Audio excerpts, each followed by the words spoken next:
Assalamualaikum warahmatullahi wabarakatuh. Waalaikumsalam warahmatullahi wabarakatuh. Alhamdulillahi wahdah, sadaqa wa'dah, wa nasara 'abdah, wa a'azza jundah. Wassalatu wassalamu ala man la nabiyya ba'dah. وعلى آله وصحبه ومواله لا حول ولا قوة إلا بالله أما بعد. Saudara-saudara kaum muslimin rahimakumullah, seperti kita maklum bahwa Allah Subhanahu wa taala menciptakan manusia dan jin untuk melaksanakan ibadah kepadanya. Manusia yang ingkar terhadap perintah ini dinamakan dengan orang-orang kafir. Sedangkan jin yang mengingkari perintah ini dinamakan dengan setan atau syaitan dalam bahasa Qur'annya.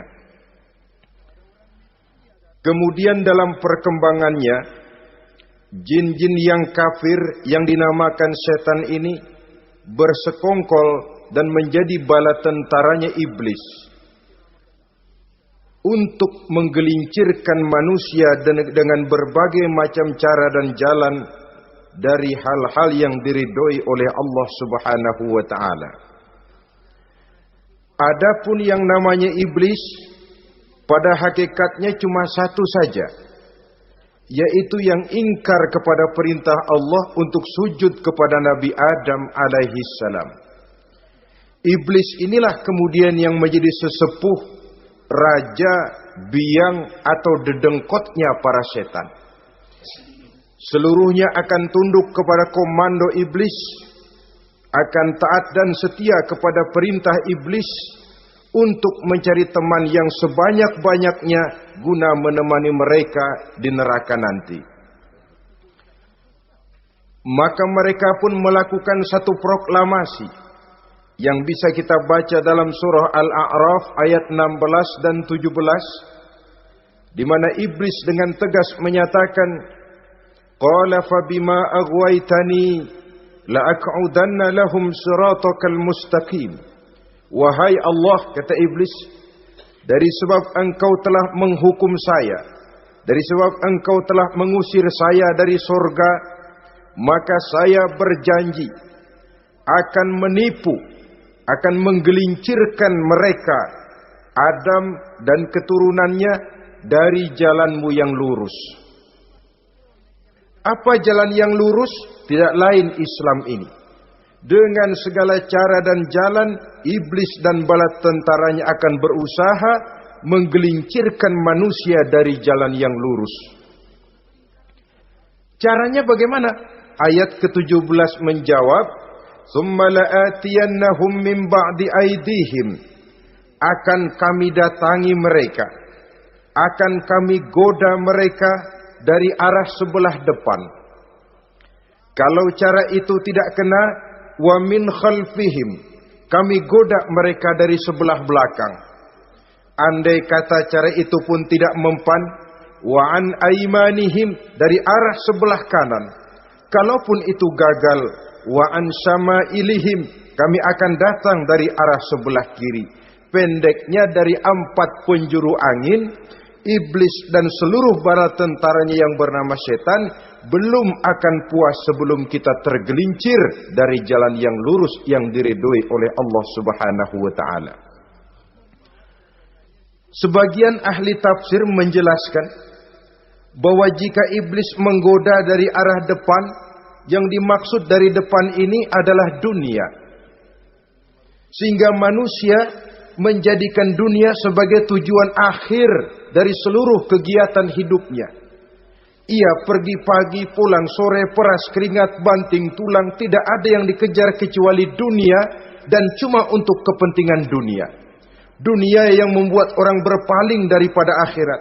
Dunia yang membuat orang lupa kepada tujuan penciptaannya. Maka dunia termasuk perangkap iblis.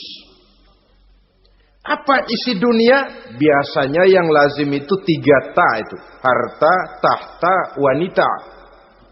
Itu yang bikin orang jadi sibuk sampai lupa kepada tujuan penciptaannya. Untuk apa dia diciptakan oleh Allah. Ini wa'an mimbaini aidihim. Kami goda mereka dari arah depan dengan menyodorkan dunia dalam bentuk yang hijau ranau, dunia dalam bentuk yang manis sehingga mereka tenggelam di dalamnya lalu melupakan akhirat. Kalau cara itu juga tidak kena, wa min khalfihim, kami datang dari sebelah belakang. Kami lupakan mereka kepada akhirat. Itu mah urusan nanti bagaimana saja. Yang penting yang kita hadapi sekarang apa? Dunia, akhirat kita belum tahu dan bahkan belum tentu ada. Yang sudah pasti saja kita garap. Melupakan akhirat. Wa an aimanihim, yang dimaksud dari arah sebelah kanan, iblis dan setan selalu menghalang-halangi manusia untuk berbuat kebaikan. Karena kanan adalah lambang kebajikan. Sedangkan ansama ilihim, kiri adalah lambang kejahatan. Dicegahnya kita berbuat kebajikan dan dibisikannya kita untuk selalu melakukan kejahatan dan kemunkaran. Wala tajidu aktsarahum syakirin, dan akan kamu dapati sedikit sekali di antara manusia yang bersyukur atas nikmat yang telah engkau berikan kepada mereka. Ditanamkan rasa ingkar kepada nikmat. Jika kita tidak kufur iman, dibuatnya kufur nikmat. Mengeluh padahal hidup sudah serba cukup. Merasa masih sangat kurang padahal orang lain sudah titik air liurnya melihat keadaan kita. Sedikit sekali di antara mereka yang pandai bersyukur kepada nikmat yang telah engkau berikan itu ya Allah. Jadi untuk ingkar nikmat, bisikan selalu datang dari iblis. Coba lihat itu.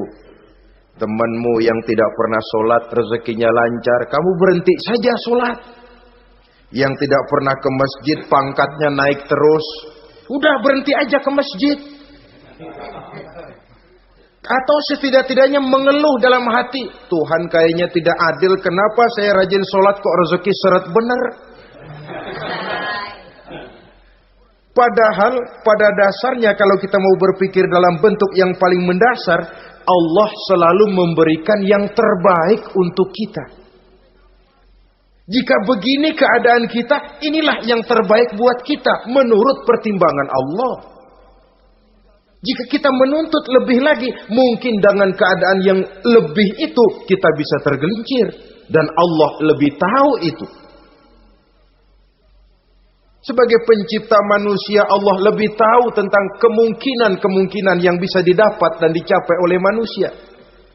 Bahasa ringannya, rezeki lu segini aja deh, lu jadi rajin sholat. Kalau rezeki lu melebihan jadi orang kaya dikit, nanti ngelihat masjid minggir. Allah selalu memberikan yang terbaik kepada kita. Saudara-saudara kaum muslimin, adapun iblis dan setan sudah menyadari betul bahwa iblis dan setan tempatnya di akhirat nanti jelas neraka. Itu mereka sudah sadari betul. Maka yang mereka kepengen sekarang bagaimana mencari teman sebanyak-banyaknya untuk menemani mereka di neraka nanti. Nah inilah yang menyebabkan mereka berjibaku betul. Bahkan ada satu riwayat itu, ada waktu-waktu tertentu di mana para setan ini laporan kepada iblis. Kalau ada yang laporan gagal, bukan main marahnya si iblis ini selaku komandan. Kata setan, Pak, saya gagal menggoda si fulan karena imannya kuat. Goblok kamu. Dengan apa kamu goda dia? Dengan kedudukan. Dia tidak mau. Tempuh dengan jalan lain, barangkali dengan harta. Kalau dengan harta tidak bisa, barangkali dengan wanita. Kalau dengan wanita tidak bisa, tempuh segala macam cara. Dan mereka yang laporannya enak, artinya berhasil menggoda banyak orang-orang beriman, itu kondisinya naik. Bahkan mendapat semacam piagam penghargaan sebagai kadar militan daripada iblis. Nah, mereka berusaha dengan segala macam cara mengumpulkan teman sebanyak-banyaknya. Kalau mereka sendiri sudah tahu pasti, sadar nasib saya di akhirat nanti pasti masuk neraka, diazab dan disiksa oleh Allah. Cuma saya begini ini lantaran ulahnya Nabi Adam dulu. Maka anak-anak cucu Nabi Adam harus menjadi teman-teman saya sebanyak-banyaknya guna menemani saya di dalam neraka. Oleh karena itu, pada kesempatan pertemuan saat ini, kita akan membicarakan siapa sih teman-teman setan itu. Diriwayatkan dari Wahab bin Munabbih bahwa pada satu hari iblis diperintahkan oleh Allah untuk datang kepada baginda Rasulullah sallallahu alaihi wasallam dan menjawab segala pertanyaan yang diajukan oleh baginda Nabi. Datang iblis dalam bentuk orang tua pakai tongkat. Jadi iblis itu bisa malih warna, dia termasuk jenis makhluk halus toh, seperti halnya jin dan malaikat, itu bisa malih warna sesuai dengan yang mereka kehendaki. Ketika datang, baginda Nabi bertanya, "Man anta?" Siapa kamu? Dia jawab, "Ana iblis." Saya iblis. Jujur. "Limadza ji'ta?" Mau apa kamu datang kemari? Kata baginda Nabi. Dijawab oleh iblis, "Innallaha amaroni an atika wa ujibaka an kulli ma sa'altani." Allah memerintahkan saya untuk datang kepadamu dan menjawab segala pertanyaan yang engkau ajukan kepada saya. Nah, atas pernyataan ini baginda Rasul kemudian bertanya dengan dua pertanyaan. Pertanyaan pertama, iblis, "Kam ikhwanuka min ummati?" Ada berapa sih teman-temanmu dari golongan umatku? Dari golongan umatku, umat Islam ini, bukan orang lain. Kalau orang kafir sih sudah jelas, itu memang CS-nya iblis. Tapi dari umatku, siapa saja yang jadi teman-teman kamu iblis? Menjadi antekmu, menjadi alatmu sejak dari dunia sampai ke neraka nanti. Atas pertanyaan ini iblis menjawab, "Teman-teman saya dari golongan umatmu ya Muhammad, asyarun, ada 10 orang. Ada 10 orang yang merupakan teman-teman iblis dari dunia sampai ke neraka." Siapa mereka? Pertama kata iblis, "Teman saya hakimun jair." Hakim yang curang. Hakim yang tidak adil. Ini bisa dimaklumi. Kenapa? Karena hakim diharapkan adalah produk keadilan. Sehingga orang mengatakan seorang hakim adalah seorang yang meletakkan sebelah kakinya di surga dan sebelah lagi di neraka. Kalau adil dia menghukum, kaki sebelah kanan yang akan menentukannya ke surga. Kalau licik dia menghukum, kaki sebelah kiri yang akan menjerumuskan dia ke dalam neraka. Saudara-saudara kaum muslimin rahimakumullah. Sesungguhnya dalam kehidupan, kurangnya sandang pangan bukan satunya-satunya sebab yang membuat orang menderita. Tidak teraturnya perumahan, kurangnya lapangan kerja bukan satu-satunya yang menyebabkan rakyat menderita. Tapi lukanya rasa keadilan. Tidak tegaknya hukum sebagaimana yang diharapkan. Itu juga bisa menjadi sumber nestapa, bisa menjadi asal dari segala derita. Oleh karena itu, hakim yang tidak adil, hakim yang curang, yang menghukum tidak berdasarkan hukum, Tapi berdasarkan kepentingan, berdasarkan pesan sponsor, hukum bisa dibeli, ada istilah mafia peradilan. Hakim-hakim macam ini yang akan menjadi teman-teman iblis. Dan tiap kali palu akan diketuk, iblis sudah bukan main sibuknya. Kekuasaan di tanganmu, hijau katamu, hijau yang akan berlaku, merah kau ketok, merah yang akan jadi keputusan. Orang lain tidak tahu ini kesempatan untuk jadi kaya, ini kesempatan untuk naik pangkat. Manipulir hukum tidak ada yang tahu karena orang banyak yang awam dengan hukum. Saudara-saudara kaum muslimin, kalau hukum sudah bisa dibeli, atau kalau hukum cuma untuk orang-orang kecil saja, ada kelompok-kelompok yang kebal hukum, maka akan timbullah kiamat di masyarakat, di mana yang kuat makin kuat, yang lemah selalu menjadi mangsa. Oleh karenanya, hakim yang serong, hakim yang durjana merupakan teman-teman setan, merupakan teman-teman iblis dari dunia sampai ke neraka nanti. Ini yang pertama. Oleh karenanya, pada dasarnya setiap kita adalah hakim.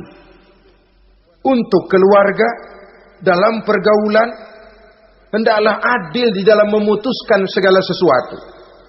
Lebih-lebih hakim yang memang menjadi pengayom masyarakat. Bukankah lambang para hakim digambarkan dalam bentuk neraca yang berimbang? Tidak berat ke kiri, tidak juga berat ke kanan. Dalam arti objektif memberikan keputusan sesuai dengan hukum.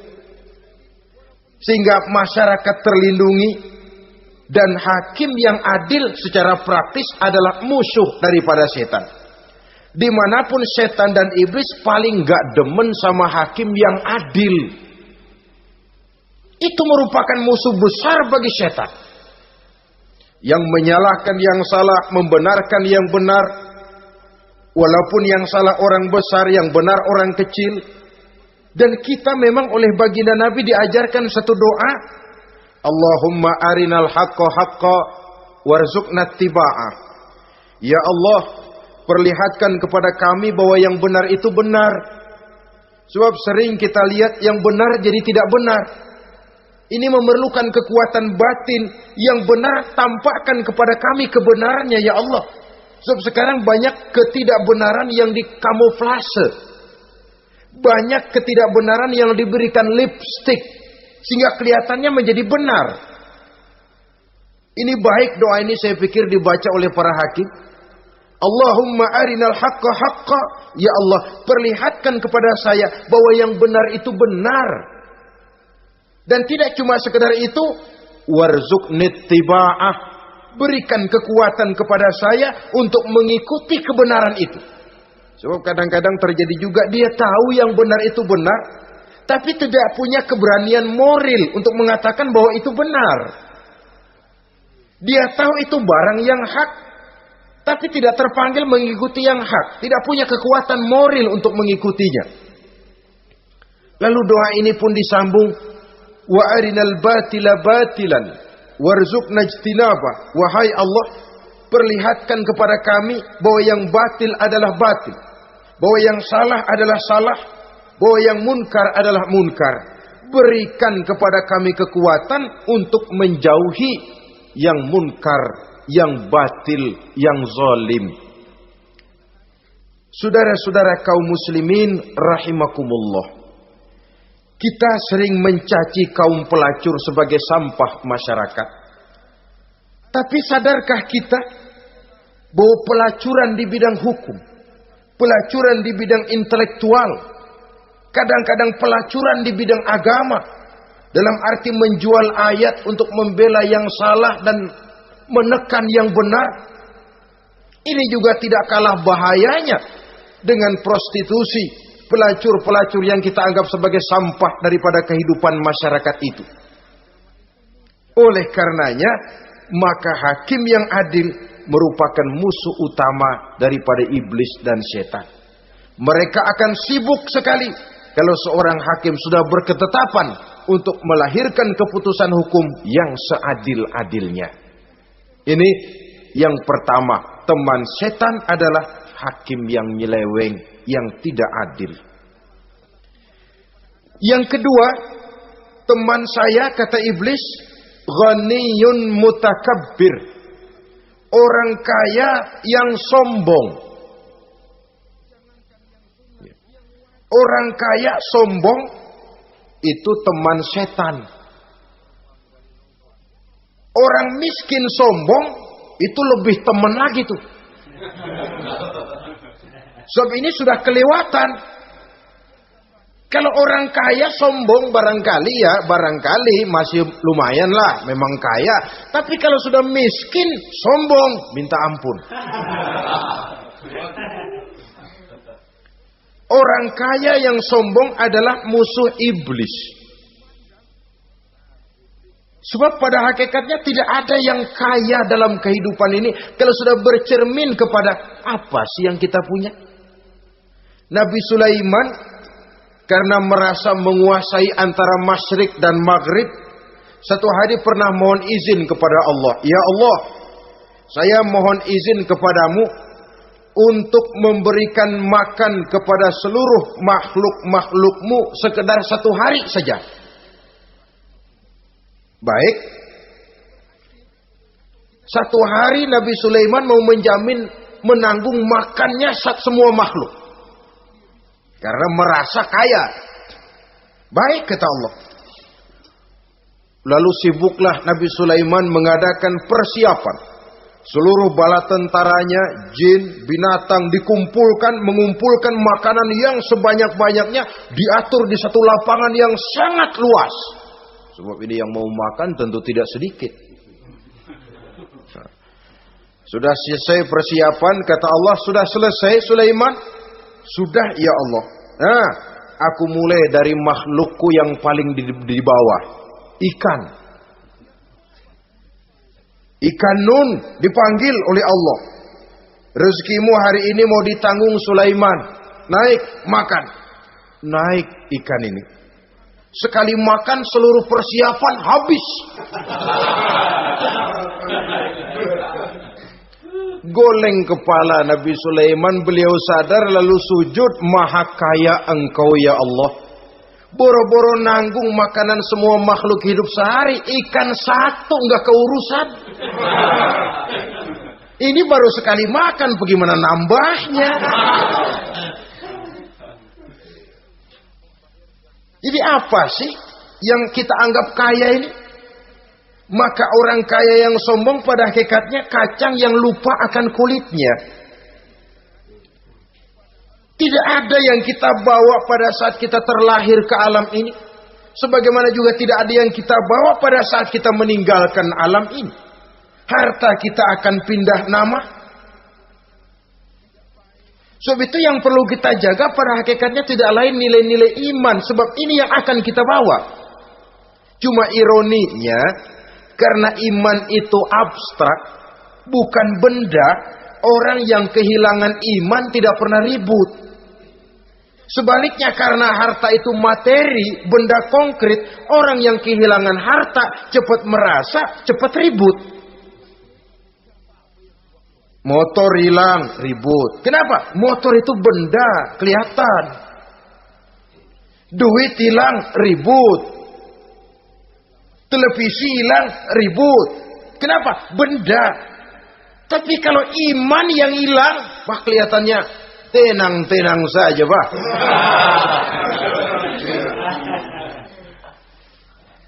Padahal ini usaha iblis bagaimana orang kehilangan iman, menjadi kafir, masuk grup dia untuk menemani dia di dalam neraka nanti. Dia gelincirkan iman kita, dan kita sering tanpa terasa telah mengalami pergeseran nilai-nilai iman kalau tidak tergusur sama sekali. Cuma saya katakan tadi, oleh karena iman ini bukan benda, orang yang kehilangan iman kurang begitu merasa. Padahal ini yang paling berharga. Sebab ini yang akan kita bawa menghadap Allah. Orang itu kalau sudah yakhruju minad dunya bighairi iman, keluar dari dunia, meninggalkan dunia dan seluruh isinya, kembali menghadap Allah dengan tidak membawa iman, tempatnya jelas sudah. Itu yang paling kita khawatir. Pangkat jelas tidak kita bawa, harta benda akan pindah nama jadi milik ahli waris kita. Tiba-tiba iman yang cuma satu itu tempat kita bergantung hilang juga dari diri kita. Dengan apa kita mau menghadap Allah? Dan kemalangan apa yang lebih besar dari orang-orang yang telah kehilangan iman pada saat dia menghadap Allah Subhanahu wa ta'ala. Karena itu saudara-saudara, terutama yang diberikan amanah berupa harta oleh Allah dalam kehidupan ini, bersyukurlah kalau saudara diberikan kepercayaan oleh Allah untuk menyalurkan rezeki kepada orang lain. Seperti keran yang nyimpen air tapi tidak untuk dirinya, disalurkan kepada yang memerlukannya. Rezeki dia cuma lewat tangan saya. Rezeki dia cuma lewat tangan saya. Berbahagialah orang kalau dipercayai Allah untuk menyalurkan rezeki kepada orang lain. Artinya agen. Yang ditunjuk jadi agen Allah, kok nggak bangga? Kalau sudah kemari cara berpikir, insya Allah rasa bakhil bin pelit alias medit bin koret.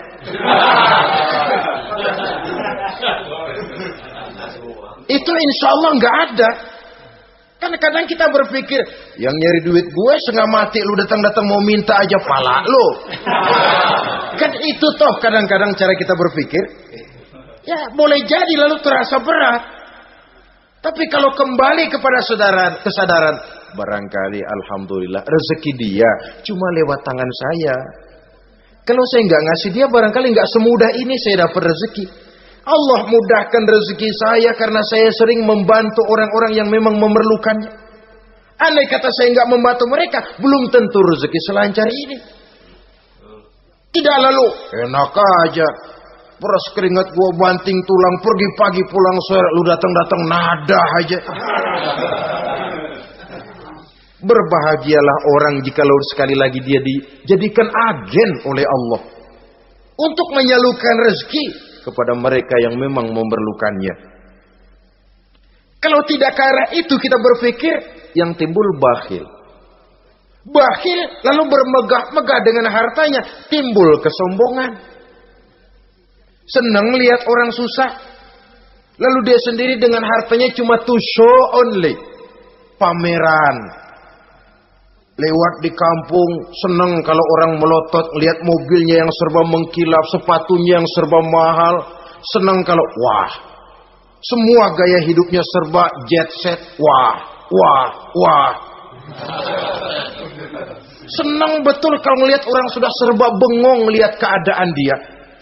Timbul takaburnya, sombongnya, ngenyek kepada yang lain.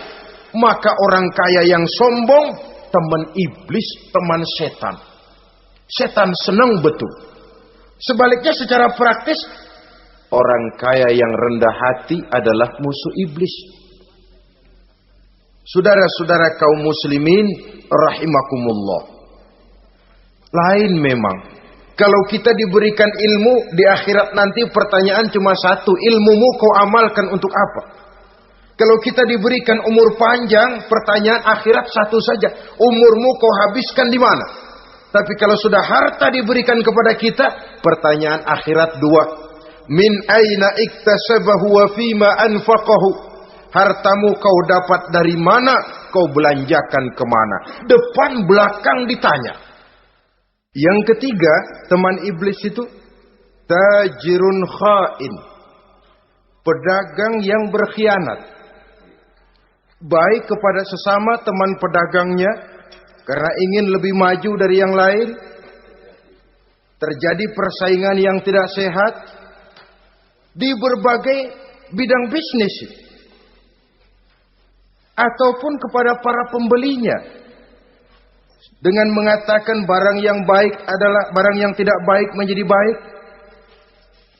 Sebab pada dasarnya apabila kaum pengusaha sudah berkhianat, akan timbul kegoncangan ekonomi.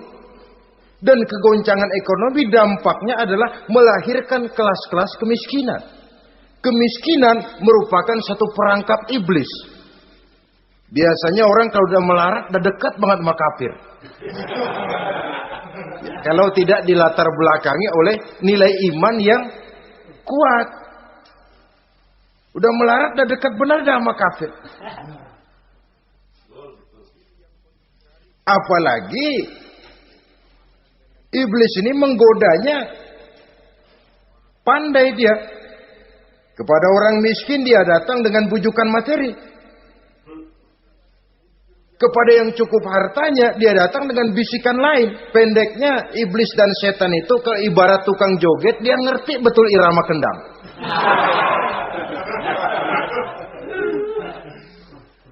Di mana kelemahan orang itu dia selidiki, dia pelajari, dari arah situ dia masuk. Dan secara strategi perang, iblis dan setan ini posisinya memang lebih menguntungkan daripada kita. Kenapa? Dia melihat kita mah nggak lihat dia. Dia bisa pelajari kebiasaan dan kecenderungan kita. Kita nggak tahu kadang-kadang kelemahan kita. Dari arah itu dia masuk. Posisi dan strateginya lebih menguntungkan daripada kita. Saudara-saudara kaum muslimin rahimakumullah.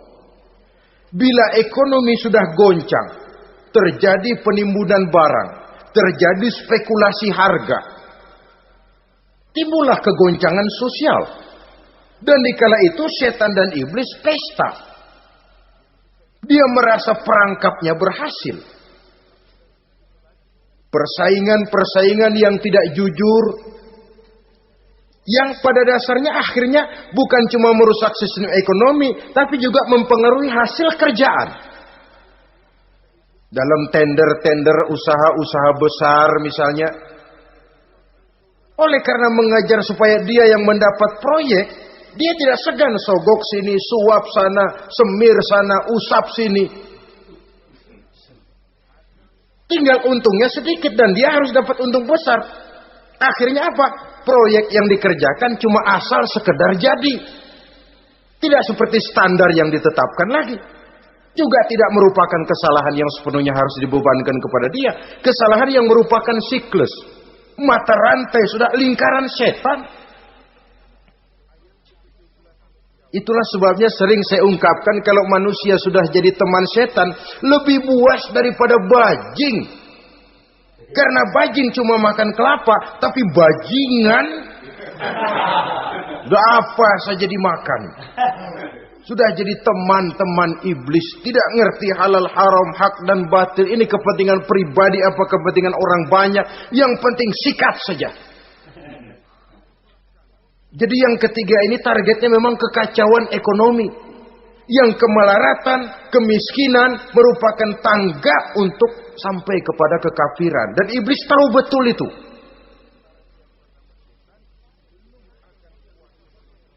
Lain misalnya contoh yang diberikan oleh Rasul. Rasul kan pernah dagang di kala remaja itu. Membawa dagangannya Siti Khadijah.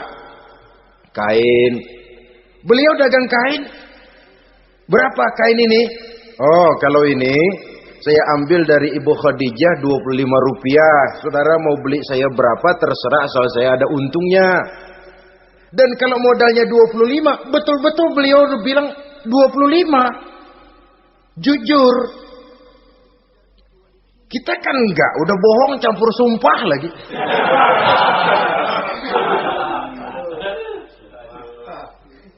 Ini yang ketiga. Yang keempat, teman-teman setan, teman-teman iblis, syaribul khamr. Orang yang minum arak, pemabuk, itu teman setan. Bahkan divonis tidak beriman orang yang pada saat meninggal dunia di dalam perutnya itu masih ada khamr. Tidak beriman divonis. Jadi dalam satu pesta di mana disediakan minuman-minuman keras, iblis itu sudah masang perangkap. Dan bila minuman itu dihampiri orang, dia mulai senang, wajahnya berseri-seri. Kalau minuman dituang ke gelas, dia tepuk tangan. Bila minuman mulai mengalir ke tenggorokan, dia jijimprakan iblis. Girang bukan main.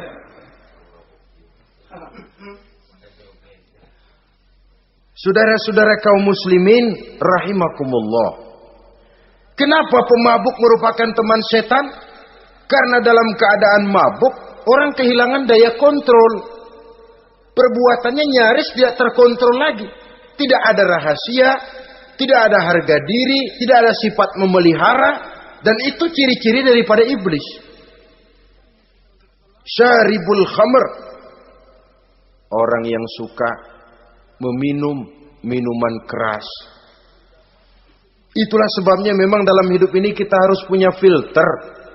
Allah selalu menghendaki yang terbaik dan memilihkan yang terbaik untuk kita. Kalau sudah itu minuman yang baik kata Allah, itulah memang yang baik untuk kita. Kalau itu dilarang oleh Allah, itulah memang yang tidak baik untuk kita.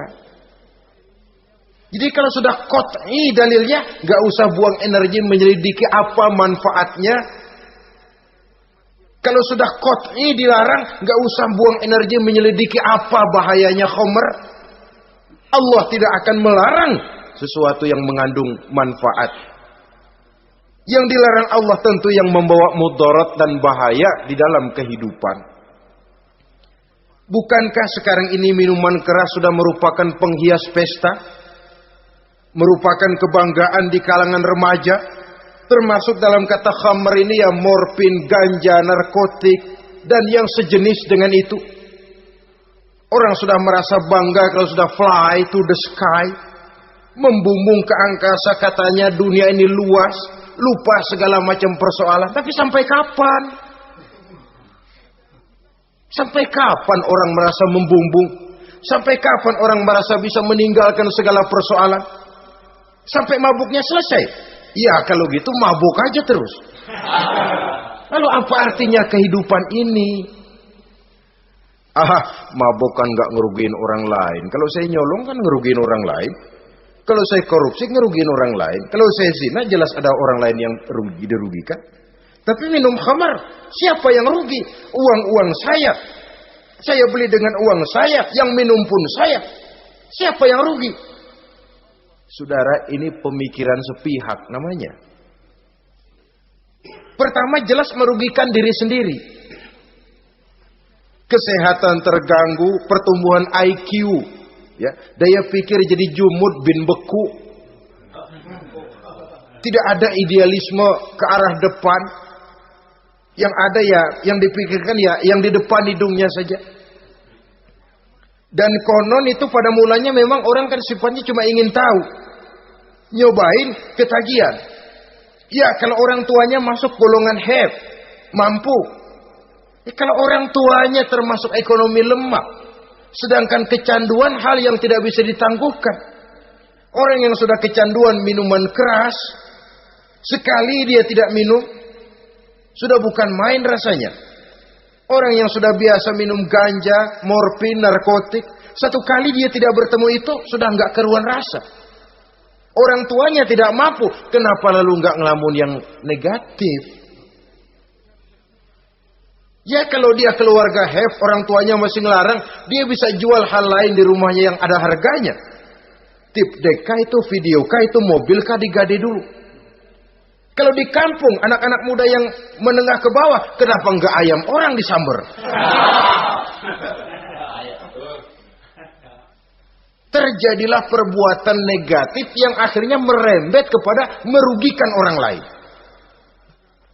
Hakikatnya zahirnya memang pada mulanya hanya merugikan diri sendiri, tapi lambat laun akan merembet juga kepada merugikan orang lain. Oleh karena itu pantas kalau dalam perjalanan Mi'raj begitu hendak start dari Masjidil Aqsa menghadap Allah, kepada baginda Nabi disodorkan 2 gelas minuman.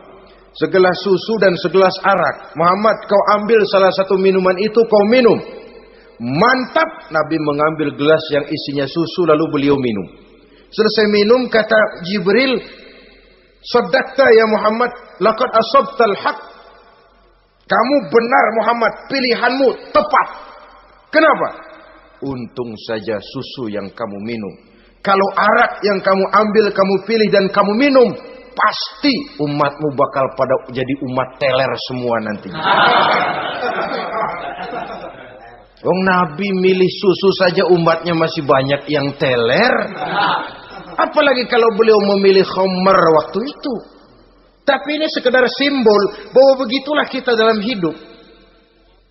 Saudara, kalau di depan kita ditaruh segelas jamu, segelas sirup, kira-kira pilih mana?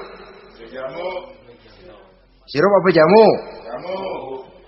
Orang yang berpikir panjang ke depan, dia bakal pilih jamu. Memang pahit, getir, nggak enak, tapi besok pagi badan enteng, kerja semangat, berpikir cerdas, gairah ada. Orang yang pikirannya pendek, ngapain jamu getir nih, sirup nih, manis ini. Dia minum, bukan main manisnya, besok pagi bibir pada jontor. Begitulah dalam kehidupan ini. Maka hendaknya kita berusaha dengan sekuat kemampuan untuk menghindarkan diri dari minuman keras dan pengaruh-pengaruhnya. Yang kelima, teman iblis itu al-qattat, tukang-tukang fitnah. Itu suling iblis itu, trompet setan. Sebab apa? Benar kalau Quran mengatakan, Nabi mengatakan al-fitnatu asyaddu minal qatli.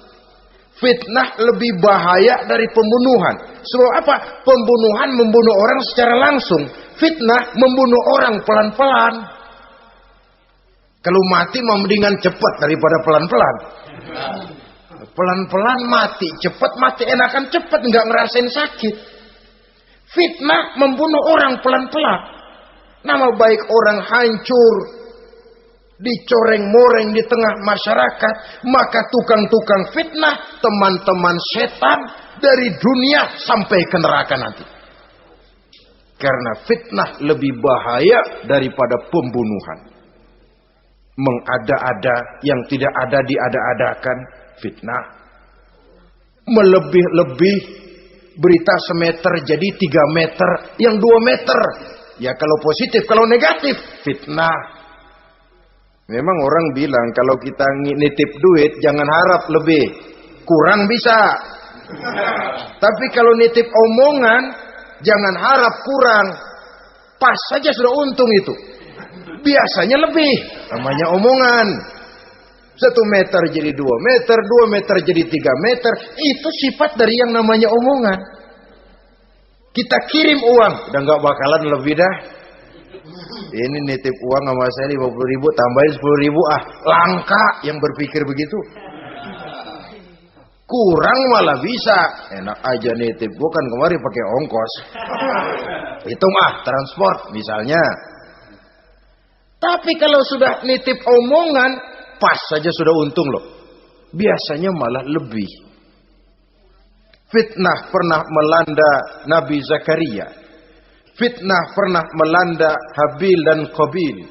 Fitnah pernah melanda Nabi Ibrahim. Fitnah bahkan pernah melanda kehidupan baginda Rasulullah sallallahu alaihi wasallam. Dalam peristiwa yang lazim kita kenal dengan hadisul ifki, bagaimana gosip pun sempat mengguncang rumah tangga kehidupan baginda Nabi. Sehingga pantas kalau beliau sendiri mengatakan al-fitnatu asyaddu minal qatli. Fitnah itu lebih bahaya daripada pembunuhan, karena fitnah membunuh orang secara pelan-pelan. Saudara-saudara kaum muslimin rahimakumullah. Lidah tidak bertulang. Soghirul jirmi azimul jurmi. Kecil bentuknya tapi besar akibatnya. Kalau kita luka karena silet 2-3 hari boleh sembuh. Tapi luka karena lidah seumur hidup kita ingat. Asal lihat orangnya ingat nih, dia nih yang ngomong kagak enak banget, gua tandain dah.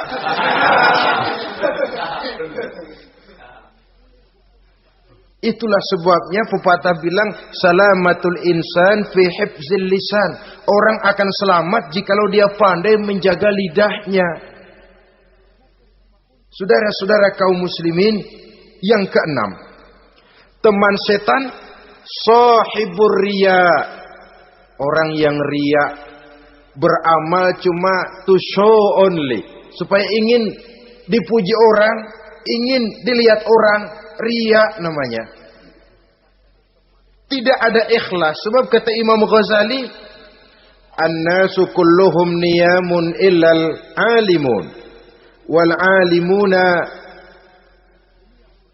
an-nasu kulluhum mauta illal alimun wal alimuna niyamun illal amilun wal amiluna mughtarruna ilal mukhlisun. Manusia itu pada hakikatnya mati kecuali orang alim.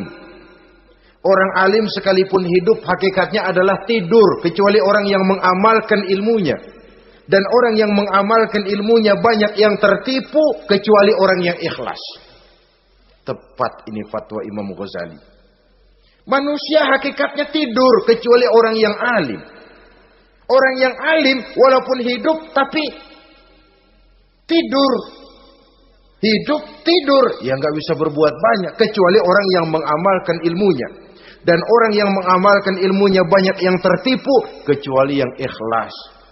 Jadi kalau amal itu adalah jasad, ikhlas itu adalah ruh. Amal tanpa ikhlas patung. Patung tidak bisa berkembang, tidak bisa berbuat banyak, namanya patung. Itu amal tanpa ikhlas. Ini termasuk penyakit batin toh, ikhlas, riya, ujub, sum'ah, penyakit kepengen didengar orang, penyakit kepengen dilihat orang. Wah, kalau sembayangnya dilihat orang mantap betul, kayak besok mau mati. Tapi kalau sudah sembahyang nggak dilihat orang, wah kilat khusus, cepat bukan main. Ria. Ini yang menghancurkan amal ini nggak terasa. Sifat kita sendiri. Ria ini menggeragoti amal, sebagaimana api menggeragoti kayu bakar. Yang ketujuh, teman setan akilu malil yatim, orang yang memakan harta anak yatim. Itu setan senang betul itu. Dia bisikkan, kau kan ngurus anak yatim. Kau sudah menanamkan budi kepada mereka, jadi wajar kalau kau ambil bagian. Mula-mula memang dalam batas yang wajar, makin lama malah berebut sama yatimnya. Makin kesenoin, yatimnya malah nggak keduman, panitianya yang kenyang.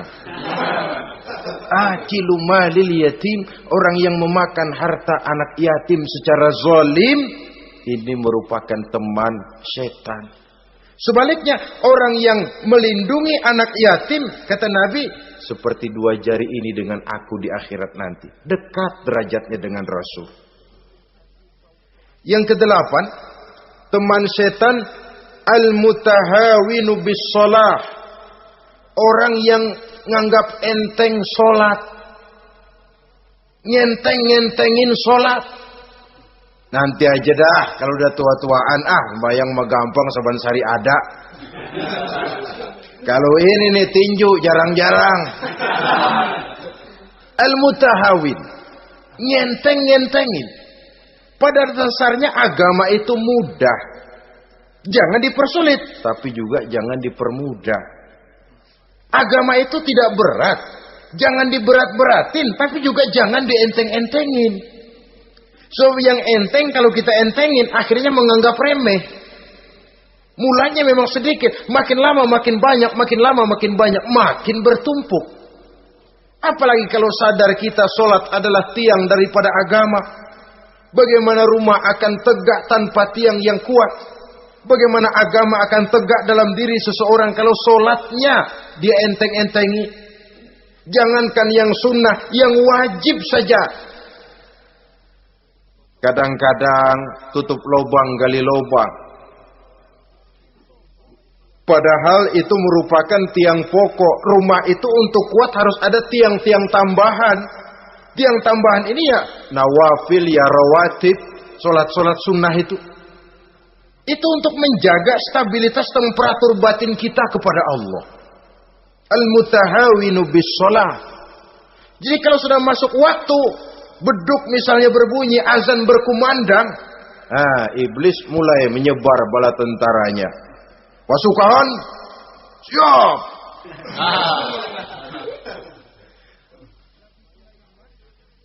Kama yang dagang dia bisikin, sedang enaknya lu dagang, gua beli lagi banyak-banyak, sembahyang mah ada besok. Sama yang kerja, jangan ditinggal ini kerjaan, tanggung, sembahyang masih ada besok. Saudara-saudara kaum muslimin rahimakumullah. Andai kata kita berhasil, kita tinggalkan kesibukan, lalu kita pergi sholat, apa iblis diam? Setan tenang? Tidak, masih dia bisiki kita. Iya, kalau mau sembahyang ya sembahyang, cuma buruan udah. Nah, yang mau belanja, yang menunggu, bukan main. Sampai rukuk kita tidak sempurna, bacaan kita semrawut, sujud kita tidak lengkap. Sholat juga, tapi disitulah masuk iblis.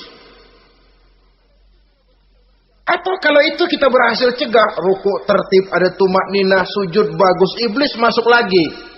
Wah, memang sembahyang kamu mantap. Orang lain gak ada yang sembahyang kayak kamu. Yang timbul apa? Ujub. Sombong kepada diri sendiri. Begitu rapi sembahyang, lu ya pada kagak sembahyang, apaan lu? Gua nih. Itu sudah perangkap iblis. Jadi lewat segala macam cara dan jalan, kepada yang ibadahnya bagus ditanamkan rasa ujub. Kepada yang mau berusaha bagus ditanamkan sifat was-was, buru-buru. Saudara-saudara kaum muslimin, ini yang ke-8. Yang ke-9, mani'uz zakah. Orang yang enggan membayar zakat itu teman setan. Gak ada urusan sama zakat. Sayang-sayang harta dizakatin.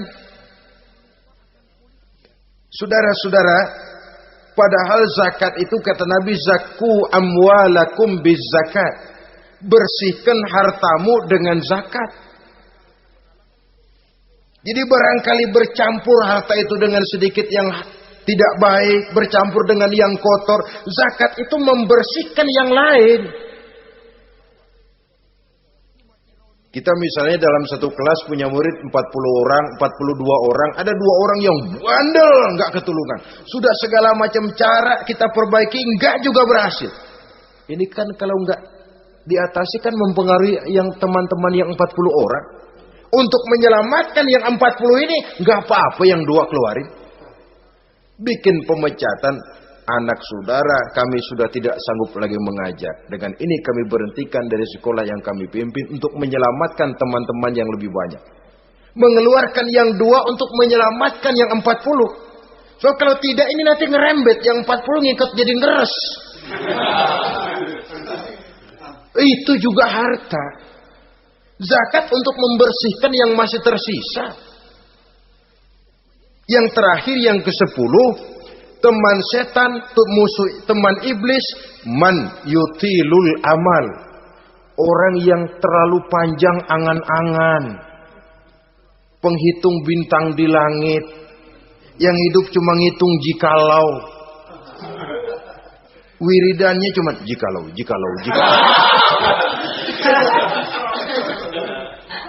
Tidak pernah mau berbuat, cuma angan-angan kelewat panjang. Yang lamun kan nggak ada sekolahan, ya siapa juga bisa ngelamun. Orang bukan tidak boleh bercita-cita, bahkan cita-cita yang mendorong kita untuk bergairah dalam kehidupan. Tapi kalau cita-cita tanpa langkah konkret, yang penting kan punya kemauan, lebihnya tawakal, nggak cukup. Pernah datang ke masjid seorang sahabat. Begitu sampai dia turun dari onta langsung menghadap baginda Nabi. Nabi tanya, ontamu udah diikat belum? Belum ya Rasul. Kenapa? Saya tawakal kepada Allah. Tuh orang diomelin sama Nabi. Ikat dulu, habis gitu baru tawakal. Betul toh. Ikat dulu tuh onta, lebihnya baru tawakal. Kalau udah diikat masih lari juga, itu tawakal. Lah belum diikat udah tawakal. Orang yang terlalu panjang angan-angan, yang akhirnya kalau tidak merusak cara berpikirnya, akan mendorong dia kepada perbuatan yang negatif untuk mewujudkan angan-angannya itu. Macam misalnya ya, pakaian kepengen bagus, harta mau banyak, usaha ogah, kerja capek sedikit tidak mau, kepengen seperti orang-orang, lalu ngelamun. Kalau tidak jadi gila, ya merusak perbuatannya. Kan berapa banyak orang yang kepengen kaya gagal lalu jadi sableng. Kertas koran ditumpukin, dikantongin, dia kira gepokan duit. Hawanya duit udah banyak aja. Tulul amal, terlalu panjang angan-angan. Nah, saudara-saudara, kalau kita sudah tahu itulah teman-teman setan, teman-teman iblis, mari kita berusaha jangan termasuk salah satu di antara 10 orang yang menjadi teman-teman iblis ini. Lalu cara untuk mengatasinya bagaimana? Imam Al-Ghazali rahimahullah memberikan tuntunan. Pertama, untuk mengatasi perangkap setan, jangan sampai kita termasuk salah satu teman setan, zikrullah. Banyak ingat kepada Allah. Sebab Nabi bersabda, inna zikrallahi ta'ala fi janbi syaitan kal akillati fi janbi ibni Adam. Sesungguhnya zikrullah, zikir kepada Allah itu dapat menyakiti setan sebagaimana penyakit menyakiti lambung anak Adam. Jadi setan itu akan kurus kalau kita hantam pakai zikrullah. Setan tidak